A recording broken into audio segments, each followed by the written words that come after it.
Welcome to the Weird Works podcast. I'm Dr. Kristy, your host. Join us for conversations about alternative and sometimes controversial healthcare topics. This podcast will provide the evidence that you need in order to make informed decisions about your health, to empower you with the facts that you need to advocate for your health, and to encourage you that there is hope your body heals. Join us from experts from all things weird, as well as the testimonies of people with stories of radical healing who were once told that perhaps their condition was a death sentence, that they would just need to live with it, or that drugs and invasive surgery were the only answer. Let's get into agreement that if there is something natural and non-invasive that could be helpful, that it could be your first option rather than your last resort. Hello, everybody. This is Dr. Kristy. Thanks for listening. This is the next episode of the Weird Works podcast. And today I have with me Christine Whitmarsh, and she is from her company, Christine Inc. And so I always want to start off by just explaining why I had Christine on here, because I really do think that her story fits right in with our Weird Works, just our whole culture here, where we're trying to bring testimonials and examples of people with radical healing stories who maybe were once told that their circumstances were outside of their control, that maybe they had a condition that they just had to live with it, and then prove medical wrong and rose above. And so Christine is here today, and her story is one, I'll tell you a little bit how we met. We were just kind of discussing this, but it's always word of mouth. It's always networking and a circle of close friends. But when I was interviewing Christine to help me write my first book, which is a little ... to come, what I was excited to find out was that she really is an advocate for alternative medicine because of her own story of triumph. And her story is one of scoliosis. And of course, me being a chiropractor, I was like, I had no idea. So I got really interested in it. But I thought it was nice because I knew that right away she believed in what we do. So Christine, tell us a little bit about your healing journey as an introduction. Yeah. My healing journey. So you mean like which part of my scoliosis story? Yeah, so so I just read her book also, which was taking place from when she was 19 and earlier. Yeah, so to her, she's already overcome it and done all these cool things. Yeah. But when you were going through the, initial diagnosis leading up to surgeries and everything, can you just take us back to that time? Yeah, as you know from my book, I'll share with everybody my book, The Power of the Curve, appropriately enough, with a spine on the front of the book. I mean, hello. I know, I had to read it. I, at the age of 16, was diagnosed with, it was like a 68-degree scoliosis S-curve. And I was like the stubborn little brat that was like, but I want to graduate in my high school class. I don't want to have surgery yet. And in the course of that, between age 16 and 19, it advanced from 68 degrees of collective curves on the S-curve to 116 degrees. That's major. Yeah, it was major. I mean, the ribs twisted. They still are twisted to a certain degree, to the point where I couldn't even stand up for like more than 10 minutes without being in agonizing pain. Wow. Which sucks because my after-school job was working at a jewelry counter at Sears. And it was like, standing was terrible. So yeah, I had the surgery. The surgery was pretty dramatic. They gave me 1/3 odds of being okay, 1/3 odds of being paralyzed, 1/3 odds of being, dead. I'm like, I know I'm forgetting an odds here. Yeah. So 1/3 odds of being okay or quadriplegic or dead. And here's a mindset lesson is, just because I was 19 and I always am the person that has the next goal and the mission and the purpose, it bounced off of me. So they said, you have 1/3 chance of being quadriplegic, 1/3 chance of dying on the table, 1/3 chance of being okay. I said, I'll be fine. And that was my mentality. And I really believe that carried me through when I did get paralyzed on the operating table. I did die on the operating table. And so I went through all of the odds before coming back and being in the ICU. But I really believe it was that mindset going into the surgery of, I'll be fine. I have things to do. I have a life mission. I have a purpose. I mean, I just was that strong-willed person. Yeah. So. And we talk about that, too. I always ask people, where do you think that came from? Is it, mind over matter? Is it genetics? It's just you and who you were made to be? A strong-willed mother, a Yankee mother, kind of like a farm woman that my mother's very much like that. Yeah, just everything will be fine. And we're like the everything will be fine family. So it didn't occur to, it was just weird. It, didn't occur to me that I wouldn't, just 0% chance. It didn't occur to me that I wouldn't come out of that surgery okay. There was zero visioning on that. There was zero oh my God, what if I get hurt, paralyzed? What if, and is it going to be hard coming back? In fact, I went in to the hospital, like with all these like, games and books and whatever, thinking I was going to be bored there, not that I was going to be recovering from major surgery. So I could say I was surprised by, I mean, all of 1992 was basically physical therapy and learning to walk again and all that stuff, but I didn't anticipate any of that. Yeah. I'm sure they told me, I'm sure it bounced right off. I'll be fine. I'm going back to college. I'm good. I'm awesome. Right. Well, I think that mind over matter is important, and we've talked about this in the outline of our upcoming book too. It's like, where does your conviction come from? And so there is a lot about, do you trust in your body? Do you believe in the power of healing? There's a lot to all of that, right? Yeah. That and faith. I mean, I have a strong, background. I was a Sunday school teacher and all that. So I think that played a part in it too. I just felt really protected and cared for and secure and confident. Right. And then just a family, I knew, like, I just had this, my mom was like a superhero to me. It was just like, I just was like, she'll just kind of solve any problems that come along. Like, it'll just all work out. And she ended up busting you out of the hospital, yeah, she had to break me out. Like, prison breakout. So that's awesome that you had that strong conviction, but your journey with scoliosis was real. Like with 116 degree curve, and then I read 4 inches, one leg is 4 inches shorter than another. It was, and then it all, it's so funny. Like I started, the first diagnosis, it was 68 degrees of curves, and then it went to 116. Guess what they corrected it down to? 68. What it started as your original diagnosis. Without my stubborn, I need to graduate from my high school class. You could have just had the surgery at 68, but nope. Oh well. Well, and then, so that leads me into the next thing. She talked a little bit already about the power of the curve, which is her memoir, but tell me a little bit about the title of that. That's so funny. One of my ghostwriting clients years ago came up with the title. I was still trying to figure out my memoir. I mean, I needed to have kind of a collaborator with me on my memoir. It's really hard to write your own life story. Yeah. So if you need help writing your book, don't feel bad about it. I needed help with mine. I needed an outside person to get perspective on my life. So while I was still kind of messing around and not realizing that, one of my clients, I think we were like on a business trip. We were at a business convention, and she's just like, you should name your biography The Power of the Curve. And I went, that's amazing. It's awesome. Yeah. Well, hopefully somebody will come up with a title for me too. But come. That's true. Like professionals need professional help as well. Like I'm a wellness doctor, but I have practitioners who take care of me because it's just too cloudy when you're trying to solve your own stuff and to see it, right? Yeah. My acupuncturist goes to my chiropractor, so I have a whole self-care. It's a true story. Like I have like a whole self-care universe, and then my massage therapist, she works in the chiropractor office doing massage. Like it's just like my whole universe is together. It's interconnected, but we have to take care of each other. We have to stick with like-minded people as well, because as you know, there's a whole world of people out there that will, what I say, kind of try to sabotage your best intentions of staying well and staying driven and staying on purpose and doing all the things, right? I do all the things. So I'm going to read a quote from the book. So I asked her what does the curve symbolize? And you had said, life, through all of its twists and turns, the times when everything went crooked and I had to straighten it out. Yeah. So what were some of those curves? Can you describe? Oh my God. Well, the scoliosis was the first one. So that was the big one. But it was kind of strange because looking back and realizing, well, that was just the first curve, because then I was a nurse for a short period of time, because there was this whole, I really believe it had something to do with being a patient in the healthcare system and just feeling like a number, feeling like a wrist bracelet for so many years. And I feel like just because I am a very like independent and in control person, I think going into nursing was my way of like taking back control of that experience, where I felt like a number, like just a body for so many years. And quickly realized as a nurse, this is not my path. So the first curve was, moving out to Hollywood and becoming a writer, and like that's just, just going in the opposite direction of, traditional medicine, just like that whole traditional healthcare path. So I'd been a writer my whole life. It was just interesting. There was, scoliosis took me on this journey of like, how am I going to be a writer for a living? I know I'll be a nurse, and everybody that knew me was like, you a nurse? So there are all kinds of curves that happen in Hollywood, and being an entrepreneur, anybody that's ever started a business knows there's just a million curves that happen every day.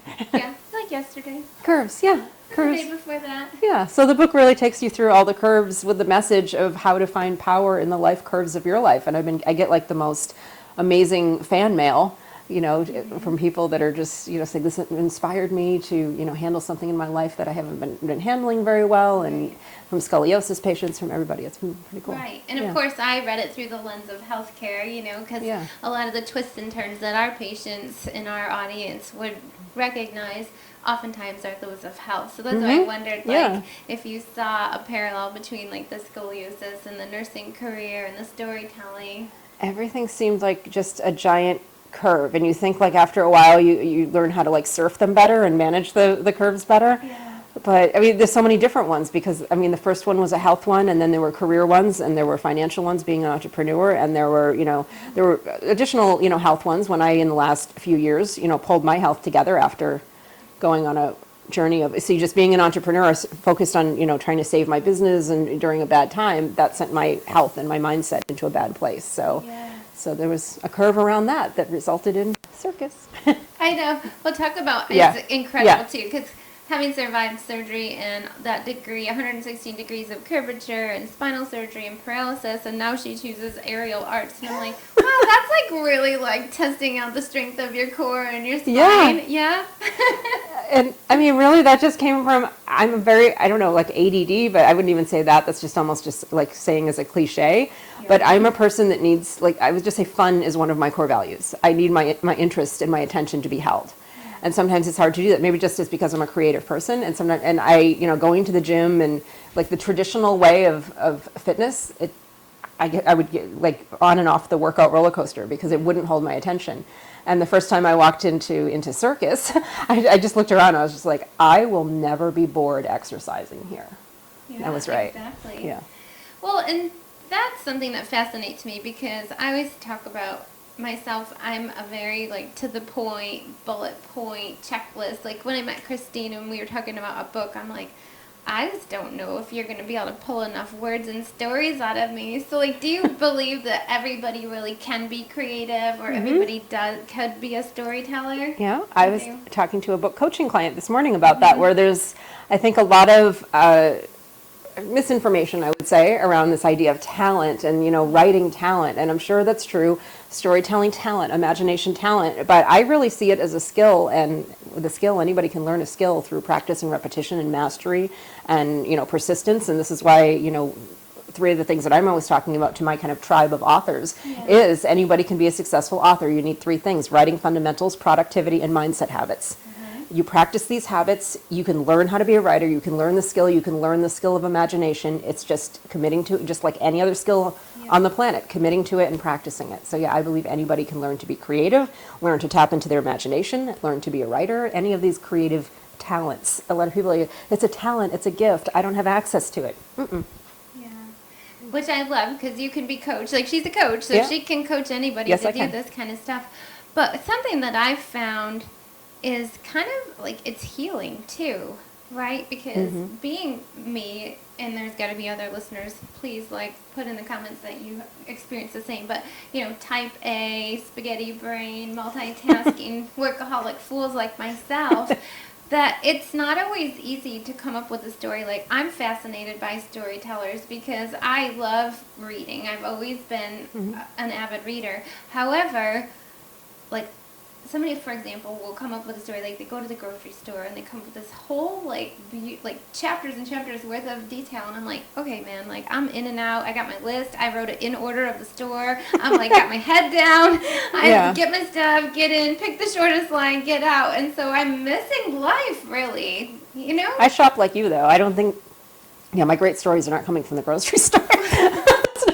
I know what you're saying. I know what you're saying, though. I mean, if you were talking about mundane things that inspire me, people watching for sure. Yeah, just park benches and coffee shops, and I'm totally obsessed with dialogue. I do a lot of fiction writing, and my best dialogue is just going out and listening to people talking, and just constantly. If you know any writers, they're always eavesdropping on you. Just so you know. Okay. And we're getting, and it's not we're gonna say, oh, let me take that exact conversation from Starbucks and put it in a book.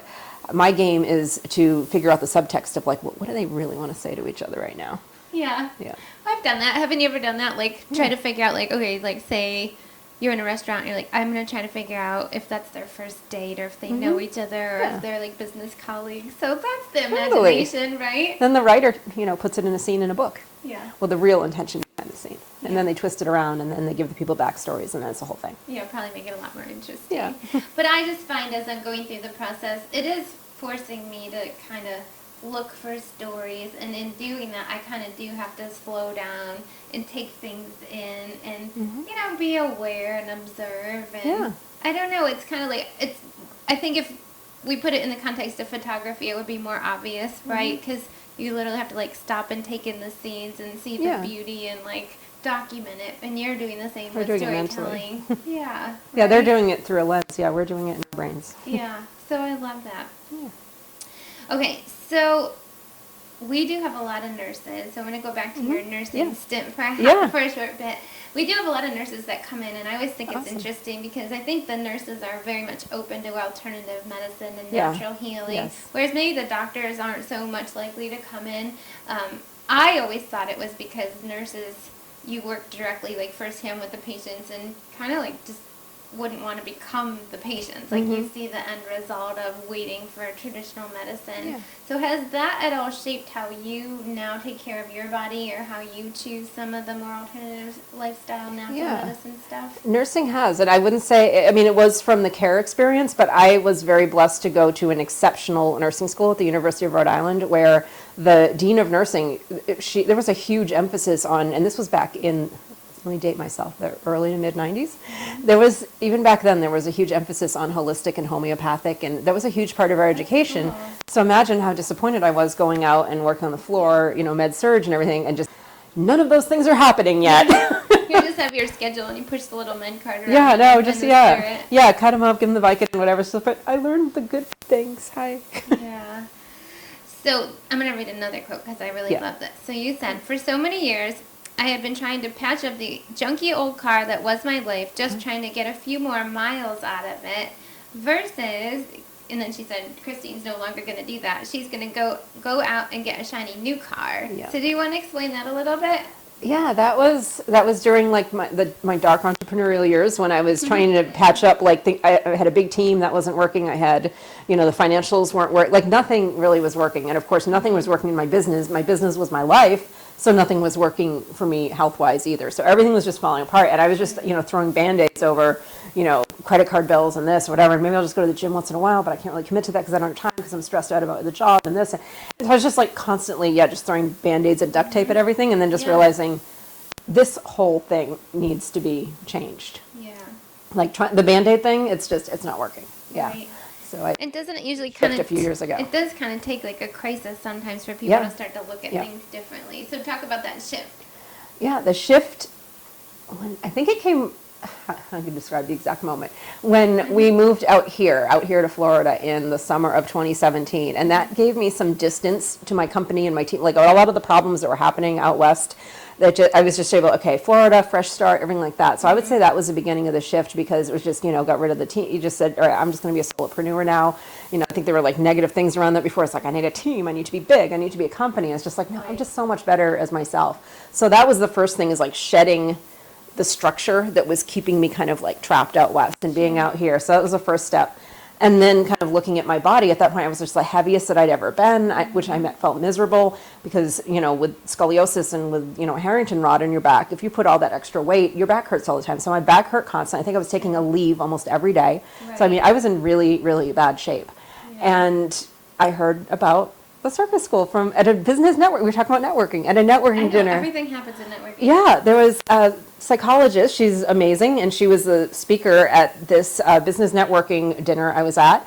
And I'm the person, like the total avid networker that like wants to be friends with all the speakers. So I'm like connect with them on social media and everything like that. So I'm like looking at her social media, and she's written like 5 books by huge traditional publishers. She's on TV all the time. She's like a big deal. So I'm expecting, all right, I'm going to go on her Instagram, and it's going to be like speaking and being on TV and signing books because she's all famous and she's so smart. She's got a PhD in psychology and all this thing. So I go on her Instagram. It's just like book signing, trapeze, TV appearance, trapeze, and I was like, what is this? So I was like, I reached out to her, and I'm like, I need to have coffee with you, and I need to understand what I'm looking at right here. Yeah. So over coffee, she told me about it, and here I am again. Like, the only exercise I was doing was like casual walks on the beach and calling that exercise. Just obviously not looking in the mirror and realizing I have no background in dance or gymnastics or even moving my body for the last few years, and just encased in like just unhealthiness. I just went, of course I can do circus. And so it just took months of like basically like circus personal training just to give me it took me, I think, like 2 months of circus personal training to get enough strength to even take a class with other people. That's how out of shape. She showed me a picture too, and she's incredible. It's pretty amazing. But you talked about that same theme like repeatedly, is find something that you love, whether that's the form of exercise or it's a career, and stick with it. Yeah, right? Practice it. I'm a huge fan of habits. That's like habits is one of my, any of my authors that listen to this and watch this will be laughing their heads off because I am like the total like queen of habits. But yeah, like habits and practice and mastery. And with those three things, I think anything is attainable. Habits, practice, mastery. And are you in agreement? Like, I think a lot of the research used to say it takes at least 21 days for something to become a habit. And I feel like now they're saying it's actually like 6 months. Yeah, it's more. It was 21 days, 28 days. And yeah, I think it takes more. I think just keep doing it until you can't imagine yourself not doing it. That's how, I don't time it. See, that's the thing. If you're sitting there like counting up to 21 days, I guess it's a habit now. No, it's a habit when you can't imagine your day without doing it. That's when it's a habit. I like that. And it might take 20, that's why I'm totally the habits queen. It might take 1 month, 2 months. It's just, something clicks in your brain and you try to go a day without doing the thing and it feels like you like forgot to get dressed that day. And that's how you know it's a habit. So you just keep doing it until you, I like that. Until you get to that. Well, that's interesting because, like, in our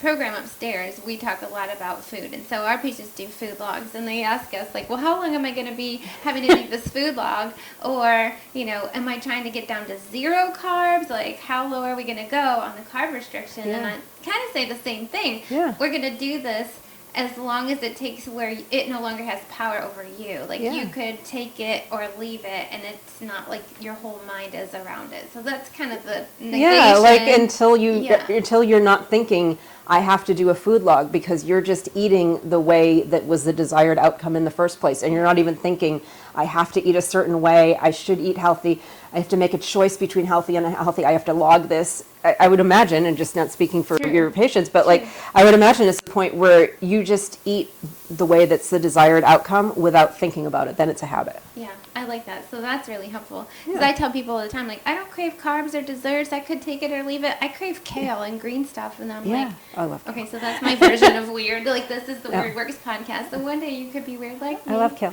Good. I love that. And I do get that because there's people that just out there really, they don't like kale. I don't know. It's like an anti-kale movement. Anti-kale. Maybe it is the anti-kale. They're just like, maybe they think that's too gradient scale for them. Like, that's not maybe the introductory. So if you're out there and you're thinking like, okay, I'm just new to my health journey, or you're just thinking about starting to get healthy, that might not be your like entry level, maybe start with spinach lettuce might be a better way in. I don't know. We're going to have a green conversation now. Don't start with chia, or don't start with like kombucha, or if you can't pronounce it, it's probably not your entry level, right? Like, just get some salads going. It's really funny. To begin with. And then this might help your patients too, because it helps my authors. Is first of all, my favorite habits guru is James Clear, and he writes the book Atomic Habits, Atomic Habits is one of the best books I've ever read on habits, and of course I'm one that reads it a lot. And one of the things he talks about is every time you do something, take an action that goes towards your desired outcome, it's a vote in favor of that habit. So rather than looking like 21 days, 28 days, 3 months, how long is it going to take for me to eat right, or how long is this going to take? Look at it as every time you do a good, that's a vote in favor of the new habit. So I tell my authors, every time you sit down and work on your book, that is a vote in favor of you becoming a person who writes a book. I like that. Yeah. Yeah, she had told me something. She was being all motivational and with some of our early connections, and she said, you're already like way past most people who think about one day writing a book. Like, you're already on your path. You've taken a vote. You've already voted. Oh, yes, right. You've created votes in favor of being a person who's going to write a book. And each step is cumulative too. So that's kind of in the votes add up. The votes add up. So every time you eat the kale, or every time you make the healthy food choice versus the non-healthy food choice, that is a vote in favor of you being a person who eats healthy. Right. I love that. Yeah. I like that. Yeah. And then here's the trigger word. Does it trigger you if I say new normal? It doesn't trigger me. I don't know. I don't know what the old normal is. So Okay. Well, we used to say as a writer, normal. it just confuses me. I know. Oh, okay. What's old normal? I'm very literal too. Yes. It's very difficult. Well, we were doing a presentation on stress, and so I just like let everybody like rant about new normal because that's like all in the media and you know COVID. This is 2020. If you happen to be listening to this at a different time in the world right now, and so the habit thing is until it becomes your new normal. Like you're just living life like okay, this is we don't eat carbs, we eat meat and veggies, and like occasionally we might have a side dish, but like for our normal, like this is just how we do it. Yeah, it's been. I don't even remember I'm trying to remember the last time that I had to like force myself to get in the car and go to circus class, which is, I mean, by the way, we're saying circus and it's all fun. We're talking about very, very, very intense exercise here, like extraordinarily, probably more intense than what most people are used to. But I'm so way past like, oh God, I have to go to circus class. Oh my God, that might have happened maybe the first few months, but it's been a few years now. So I was just trying to remember. But you know, the people that are just like, oh, I have to go to the gym. Find something fun. I'm just saying circus, you know, aerials, but you know, rock climbing. I mean, I'm sure there's like tons, you know, martial arts. There's a million ways to be fit. So for me, it helps like if you can make the habit, you know, palatable. So it's just like, you know, if the gym doesn't excite you, it's going to be very hard for you to get in the car every day or however many days a week to go to the gym. But if you can find some exciting way to exercise, it might be easier to build up all those votes a little bit faster. I agree. And also accountability or having a partner. Sometimes if you're just a really social person, like you might have to do it in a group setting, and one-on-one exercise might not be for you. Right? Oh yeah, some of my best friends now are. I mean, we have a total tribe. We're like a family. Yeah, it's amazing. Circus tribe. I'm gonna meet these circus tribe people sometime. Okay, so I was once at a networking event.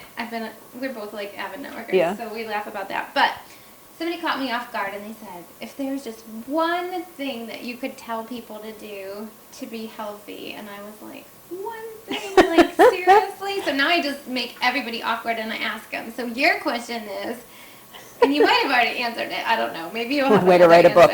Yeah, what is one thing that all aspiring writers should do? If you could just say one. Oh, this is easy actually. Read. And I'll take it a step further.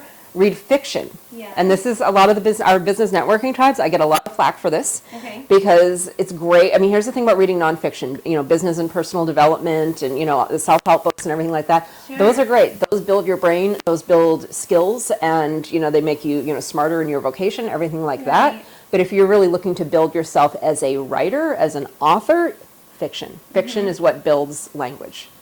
Interesting. Yeah. I like both. Yeah, good. I like to read before I go to bed, but it can't be like a self-help or DIY, like where I'm starting to make a to-do list. So this is important for you people with insomnia, because I know you're out there, and that's like in the top 10 things that people come in with sleep issues. Don't read something that makes you start thinking about your business or work, or you have to go get your, you know, task list out and stuff. But I do like to read fiction more like in the evenings, just to kind of like let my mind like go free flow. Yeah, fiction leads to better dreams too. But fiction really, I mean that's my number one advice for aspiring authors is immerse yourself in the beauty and craft of language. And the best starting point for that is fiction, because that's what fiction is. That's what novelists do. Just fiction writing is a giant celebration in just like the art and craft of language. Yeah, I like that you put it that way. Well, and didn't you also say, like, find the storytellers that you admire, like somebody that you just love, like, reading? Yeah. And so then you'll figure it out. A lot of advice, but start with just reading great fiction. So all those classics that you, like, remember kind of sort of reading in high school, and you don't go back to those. It is interesting, because as you read it now as an adult with more life experiences, you suddenly read it in a whole different light, or different aspects of the same story like come out to you where you're like, was that always in that book before? Yeah, to read classics like with the benefit of, you know, adulthood and having gone through experiences, life curves, and emotional intelligence and all these other things we have. Yeah, go back and read, you know, F. Scott Fitzgerald and Hemingway and all that, and it's a completely different experience. And again, if you are aspiring to be an author, you are immersing yourself in language, which is the most important part.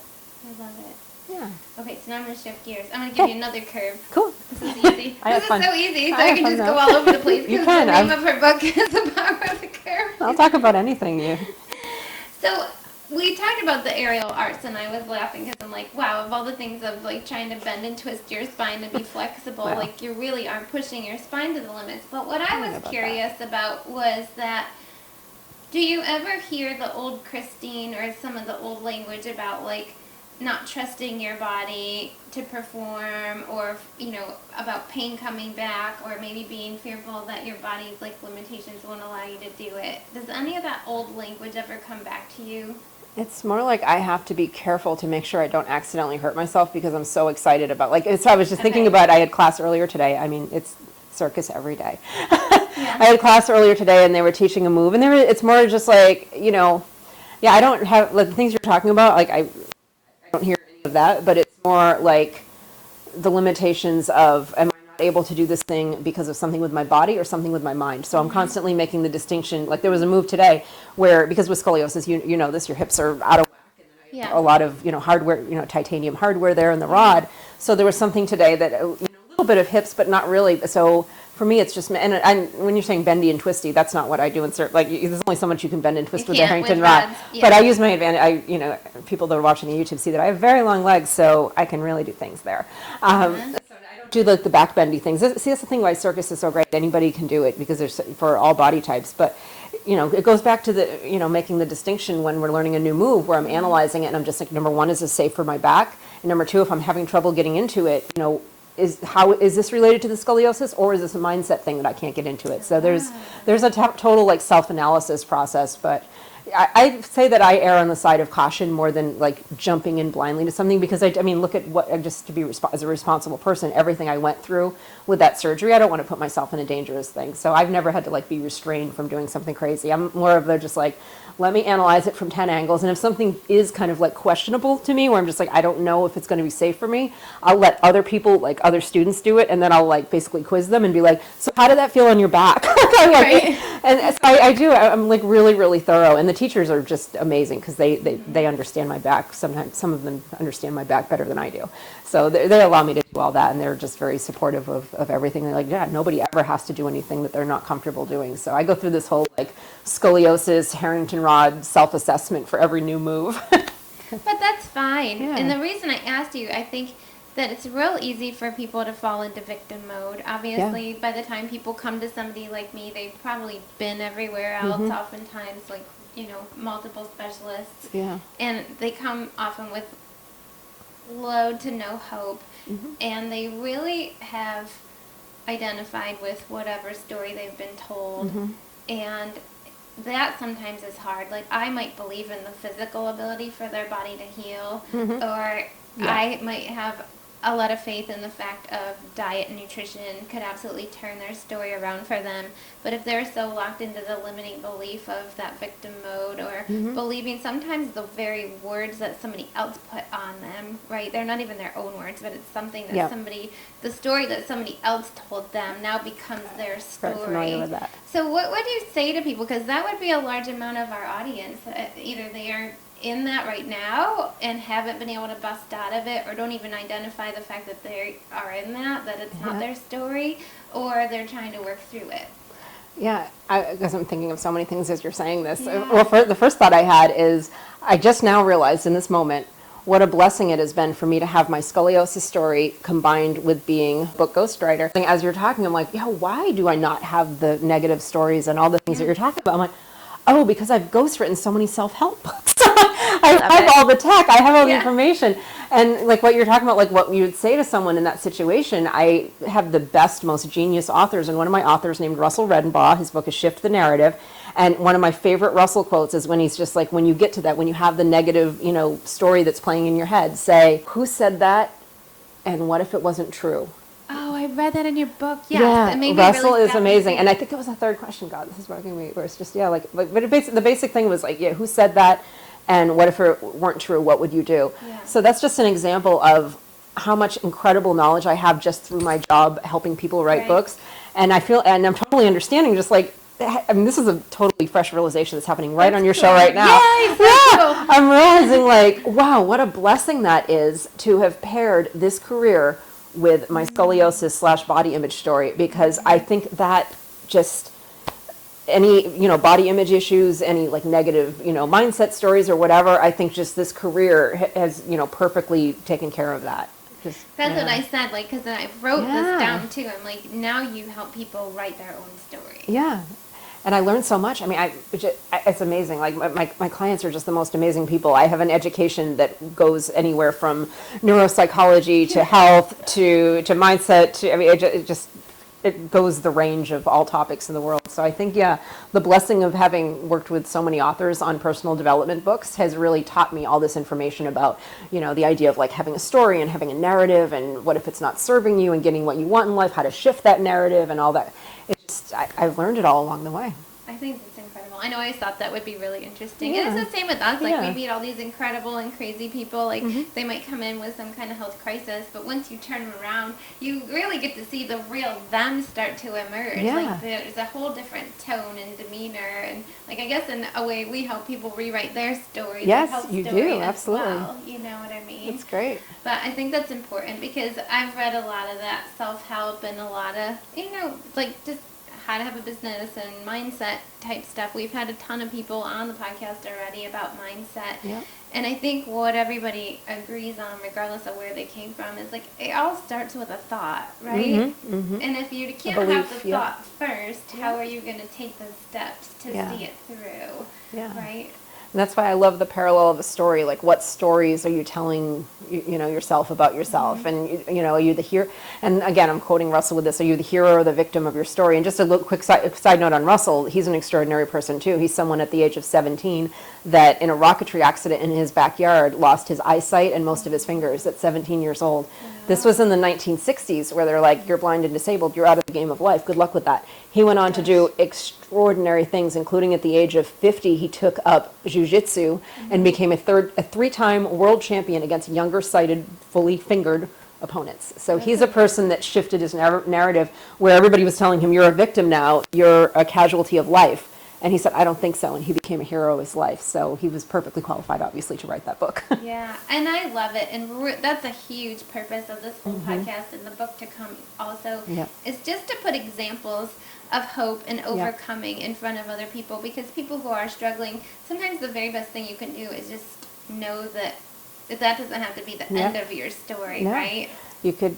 It doesn't. Not only does it not have to be the end, you can completely scrap the draft of the story that you've been telling yourself. Yeah. Burn it, and start a new draft of a whole new story that you like better. There's no rules around this. So if you do think of your life as a story, as a narrative, why do you have to, like, if you're living one that you don't like, you don't need to even if you're just like, wow, like with my story, you're talking about, like, we did the car analogy. Yeah. But my story, I don't even think I rewrote it. I think I lit it on fire. Because there was like, by the time I turned my life around a few years ago, I really did, literally. I don't think there was anything, this is how, like, rock bottom, whatever the cliche is. Right. I don't think there was anything that was working about my life. So not only I was just like, rewrite my story. No, I'm going to light it on fire, take a fresh sheet of paper, put it in the typewriter, and start from scratch. Yeah. And really, people could do that at any point. Anybody can do that. That's something she told me in my notes. I just was reading some of the chapter notes before we met today for the podcast, and she said stories are always evolving. Yeah. And that could be your life as well. You could just write a new one. Like, if you don't like the story you're in, this is not a book that you're stuck in, like some like weird fantasy sci-fi story where you're stuck in a book. You're not stuck. Just get rid of it. Write a new one. And people might think that sounds like fantasy, right? But I mean, I could have a whole conversation about hero. I think we're just like creating our own realities anyway. So why don't you create one you like? I love it. I love it. Well, that's super encouraging. Yeah. Okay, so the last question that I'm going to have for you, because this is the Weird Works podcast. What is your version of weird? Is there something?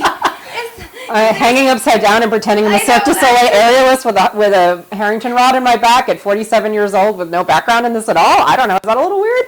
Could be. Could be weird. Weird is relative. We're finding out that weird is relative. I think that's perfectly normal to want to play circus with, people that are 20 years younger than me and hang upside down and be silly. And I mean, I've done 6 aerial performances to date. I did one a couple weeks ago. I mean, I think it's perfectly normal to play circus. Right.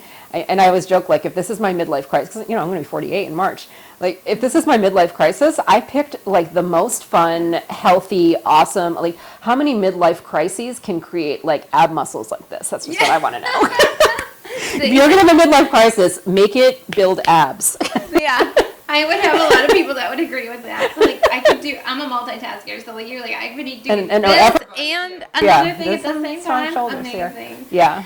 And that's the point of Weird Works. Like, we would just encourage you in the spirit of writing a new story or trying to be, tap into that creative nature that maybe doesn't come secondhand to you, whatnot, is at first the unknown might seem weird. If it's something that you're just not versed in, it's not your day-to-day, maybe you're not completely educated in it, of course the unknown seems weird.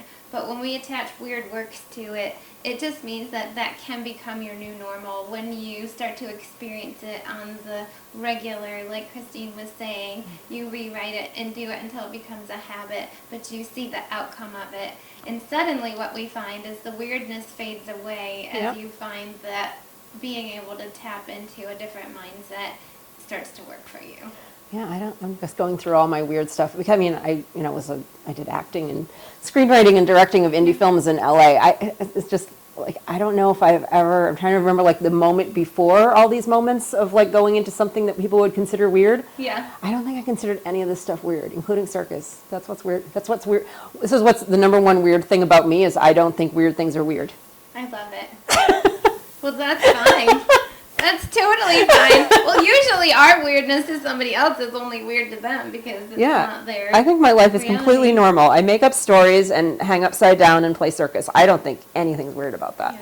Well, I can totally admire that because coming from somebody who's a workaholic, like sometimes we need somebody like Christine in our lives just to remind us to have a little bit of fun and to be creative and to get out of our, whatever's holding us back and kind of just rewrite the script. Yes. So I think that's a perfect place to end. Awesome. So tell our listeners what's next for you. Where can they find you? We'll definitely put, all your links and everything in the comments and the show notes.